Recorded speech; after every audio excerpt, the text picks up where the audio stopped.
Assalamualaikum warahmatullahi wabarakatuh. Selamat malam pemirsa, 7 hari lagi Pilkada 2024 akan digelar.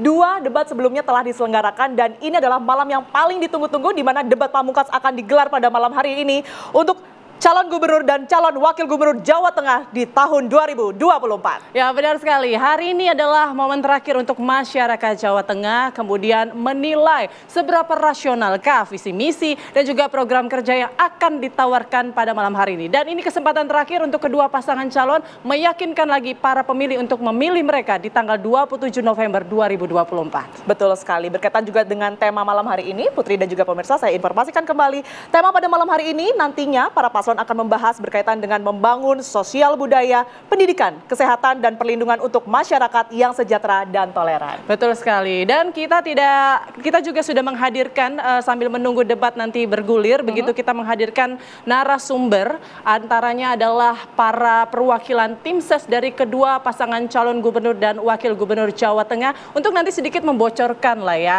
kira-kira visi misi apa sih yang akan ditawarkan, janji-janji manis apa yang kemudian akan ditebar ke para pemilih di Jawa Tengah. Saya perkenalkan yang pertama ada Mas Theo Rudi, jubir paslon Andika Hendi. Selamat malam Mas Theo.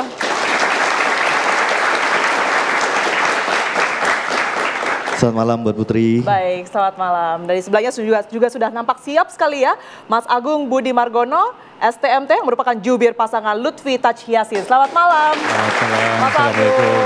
Waalaikumsalam warahmatullahi wabarakatuh. Setelah nanti tebar-tebar janji manis, visi misi dan program kerja, kita juga akan tanyakan kepada para panelis, akan menilai seberapa rasional dan realistiskah akan diwujudkan. Sudah hadir 2 panelis kita. Yang pertama ada Dr. Nur Hidayat Sardini atau yang akrab dipanggil Pak NHS. Malam. Malam Pak, sehat ya Pak ya? Alhamdulillah. Alhamdulillah. Baik, di sebelahnya juga sudah siap sekali Dr. Bayu Ayulianto, pakar sosiologi Universitas Pertahanan. Selamat malam, Mbak Putri, Mbak Tiara. Selamat malam Bapak. Tentunya kita akan kulik ya seperti apa kemudian ini fokus para paslon pada malam hari ini di debat terakhir, di mana ini adalah kesempatan untuk mengambil suara sebanyak-banyaknya, meyakinkan begitu ya para pendukung khususnya di Jawa Tengah. Nanti kita akan pantau seperti apa kemudian ini suasana di venue, tapi sebelumnya tentu saya akan ke jubir para paslon terlebih dahulu. Mungkin saya akan ke Mas Theo. Mas Theo, kalau melihat tema pada malam hari ini begitu ya, ini adalah momen terakhir untuk mengambil hati masyarakat Jawa Tengah, apa yang akan difokuskan? Kalau untuk malam hari ini tentunya yang difokuskan adalah paslon akan memaparkan apa yang akan dikendaki dan akan dilakukan untuk warga Jawa Tengah. Tentunya kembali kita akan mengajak warga Jawa Tengah untuk kembali kepada satu semboyan Trisakti Bung Karno, di mana berdaulat secara politik, berdikari secara ekonomi, dan memiliki kepribadian dalam kebudayaan. Dan kalau kita ngomongin Jawa Tengah, otomatis kita akan membayangkan bahwa Jawa Tengah itu adalah masyarakat yang harmonis, santun, kemudian berbudi, penuh dengan budaya.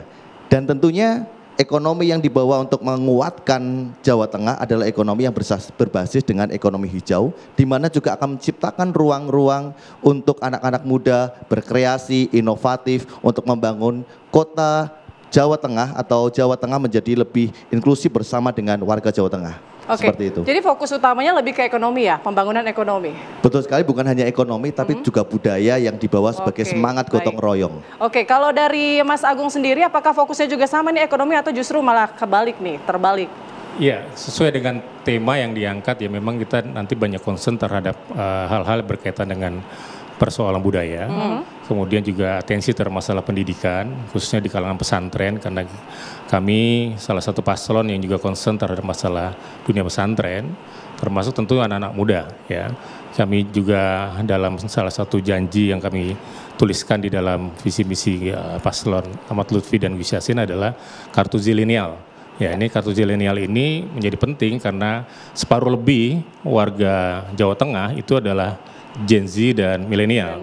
Dan sepertinya ini tidak hanya bicara tentang bagaimana program, sebagaimana tagline kami adalah ngelakoni, ya, ngopeni dan ngelakoni, artinya tidak hanya bicara masalah janji, tidak hanya bicara masalah narasi, tapi juga kesiapan untuk bertindak nyata, berbuat buat warga Jawa Tengah. Seperti itu. Baik, kalau di paslon ini sebenarnya kan sudah pasti sudah selesai belanja masalah begitu ya. Kalau tadi sempat disinggung banyak Gen Z di Jawa Tengah, ini permasalahan yang kemudian ditemukan apa Mas?